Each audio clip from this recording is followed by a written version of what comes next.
Morning,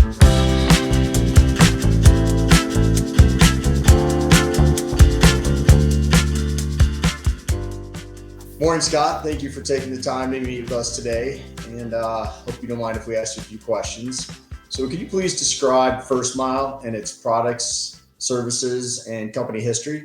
FirstMile is in the e-commerce logistics space, focused for the purpose of our discussions today around e-commerce deliveries, direct-to-consumer deliveries to end consumers. And what makes FirstMile different or special is our ability to optimize in the e-commerce space. And I think you need to take a step back and maybe understand why there's a benefit to optimization. But most in the e-commerce space use one carrier. And just by definition, one carrier is not going to be good at all things. I think most of us can recognize that.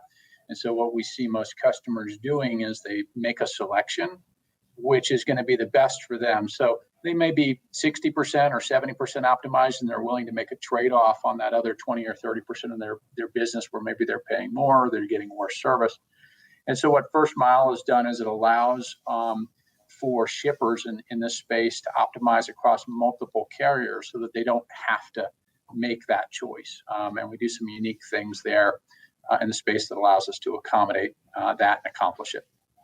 What's the current state of the carriers in the U.S. and what should we be concerned about?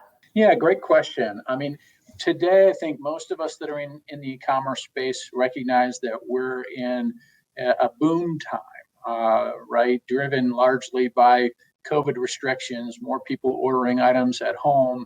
And it's been really well publicized what that's done to the marketplace in general from a carrier perspective. What we're seeing is for the first time, certainly in recent memory, is that carriers are putting restrictions on customers. They're not taking on new customers in many cases.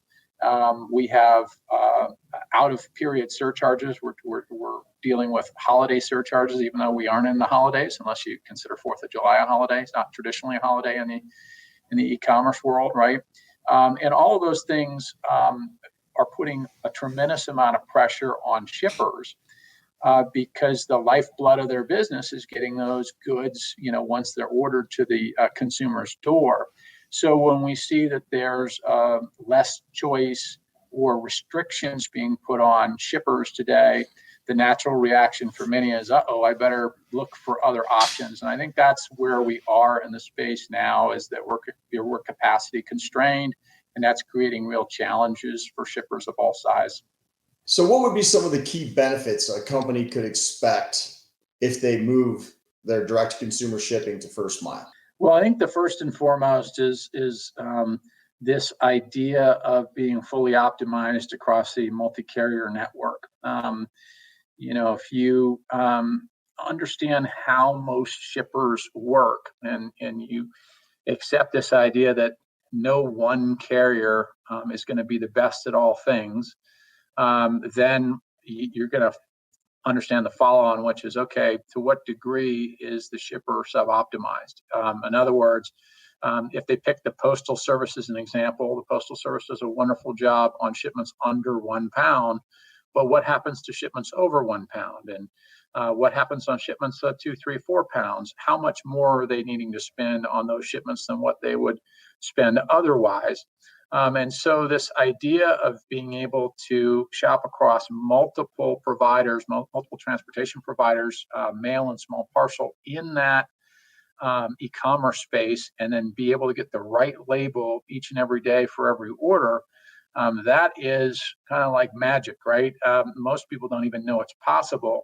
And so when they see that and they understand the benefit to their business, that's really the main benefit of FirstMile. And really the kind of follow-on question is, okay, well, how are we able to do that?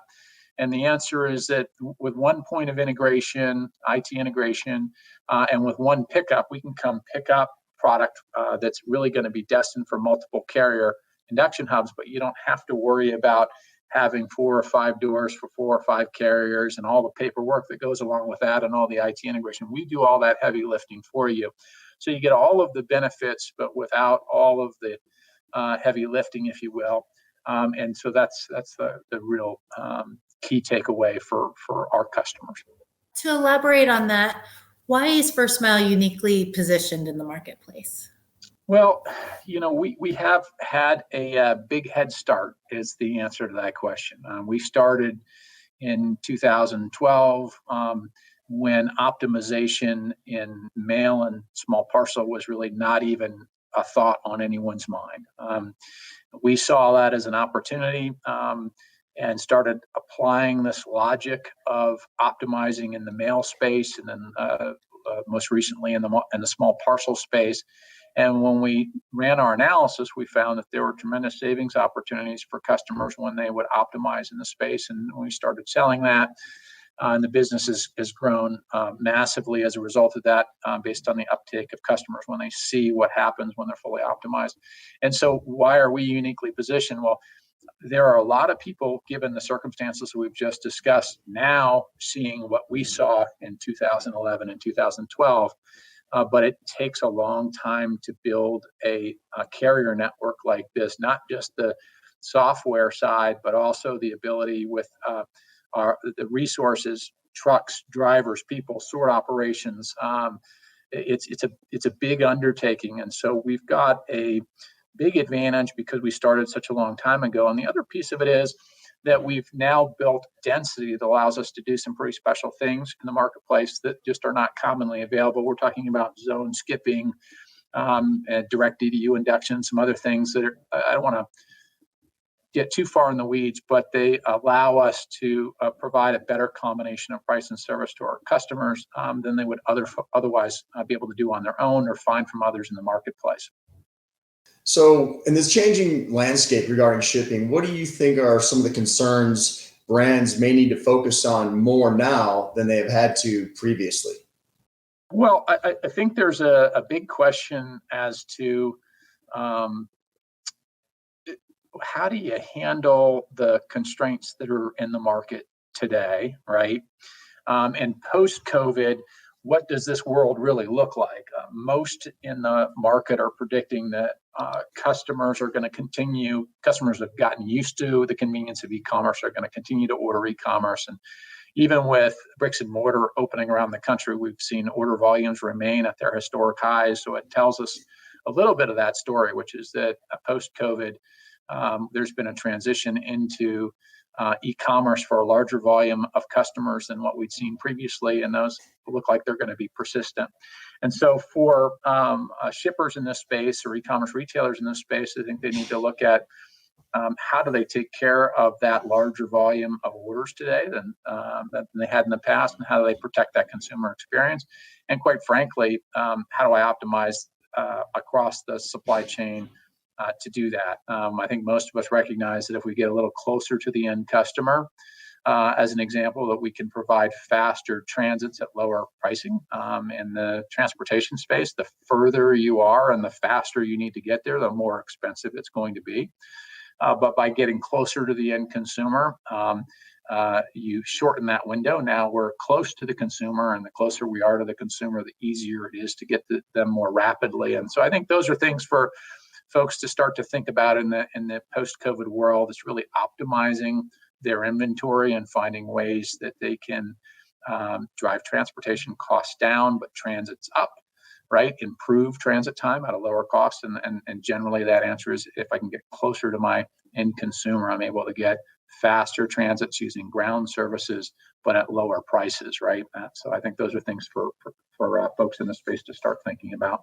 How do you plan on dealing with unknown peak volume concerns this coming fall? Our systems do a pretty good job of allowing us to understand where we're seeing constraints. And so we use a combination of predictive analytics and regressive analysis. Regressive is looking at our experiences with those carriers last year, and predictive is looking at what's happening at this moment in time and trying to predict the next step of that. So our system is very sophisticated and allows us to adjust really at a moment's notice to route around bottlenecks that we either anticipate or bottlenecks that we're seeing right now, routing product from carrier A to carrier B, changing routings for our customers into bottleneck zip codes, regions, states, for example. And again, some of that is done regressively, looking at experiences last year so we can be ahead of the curve, and some of it's done predictively as we're experiencing it right now. But again, our network is uniquely positioned to make those adjustments as we go. And so just as a hypothetical or a good case study here to think about, normally ground service can get across the country in 5 or 6 days. And for the vast majority of the year, that happens. As we get into peak, when we see peak order volumes, which is kind of October, November, and December, what we start to see is first failures in zone 7, and then we start to see failures in zone 6 and zone 5 and zone 4. And so if you kind of think about that, and that's going to be happening, you can start to route away from those ground services in the further zones as those times approach, and flip over to more air-based services, which we don't see impacted nearly as rapidly as we see ground services. So that's a good example of ways where we would change routings to in anticipation of problems that we see in the past to make sure that our customers don't have those experiences. Scott, if you wouldn't mind, could you walk me through the process of becoming a FirstMile customer? Sure. It starts with either you reaching out to us or we reach out to you and you say that you're interested in taking a closer look. We like to get a look at your data so that we can understand how much product you're moving, where you're moving it to, and really most importantly, what it is you're wanting to accomplish from a transit standpoint and a pricing standpoint. We do an evaluation. We would then come back to you with some pricing. If that is workable for you, we would begin to get started with implementation and testing. We've got a tie-in to your order management system, be that ShipStation or one of many others that we're integrated with. We turn our services on, and then we look to begin a test run. I never ask customers to start with all of their volume. I don't think that's prudent to do. What we look to do is start with a small sample of volume, maybe a few hundred shipments a day out of many thousands as an example, where we can start to show you what the transit times, service performance, and pricing as they flow through the system look like, to make sure they're meeting your expectations. And this is a collaborative process, and so that means that we're going to look at the experience that you're having as we start in the test environment.